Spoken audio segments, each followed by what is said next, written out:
আরো অদ্ভুত ব্যাপার হলো কবরগুলো খুঁড়ে ফেলা হয়েছিল। যেসব কবর বহু বছর ধরে বরফের নিচে ঢাকা ছিল সেগুলোও খোলা, কিন্তু লাশ নেই। জিও লাভেলে তৎক্ষণাৎ কানাডিয়ান পুলিশকে খবর দিলেন। রয়্যাল কানাডিয়ান মাউন্টেন পুলিশ বা RCMP বলে।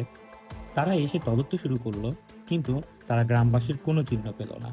কোনো পায়ের ছাপ নেই, বরফে নেই কোনো লড়াইয়ের চিহ্ন, যেন গ্রামবাসীরা একসঙ্গে অদৃশ্য হয়ে গেছে। এই কাহিনী নিয়ে অনেক তত্ত্ব রয়েছে, যেমন ভিনগ্রহীদের অপহরণ। অনেকে বিশ্বাস করেন ওই রাতে আকাশে নীল আলো দেখা গিয়েছিল, হয়তো ইউএফও এসে পুরো গ্রামকে তুলে নিয়ে যায়। অনেকে বিশ্বাস করেন টাইম স্লিপ বা ডাইমেনশন পোর্টাল।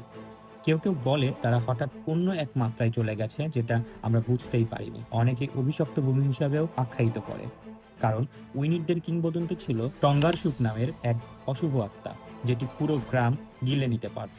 হয়তো কিংবদন্তিটা সত্যি হয়ে গেছে।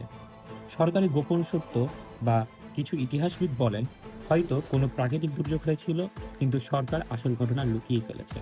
আসল সত্য আজও অজানা। ভাবুন তো, একটি গ্রাম, প্রায় 200 মানুষ পুরোপুরি উধাও হয়ে গেছে, যেন তারা কোনোদিন ছিলই না। আজ প্রায় 95 বছর কেটে গেছে, তবুও এই রহস্যের উত্তর কেউ খুঁজে পায়নি।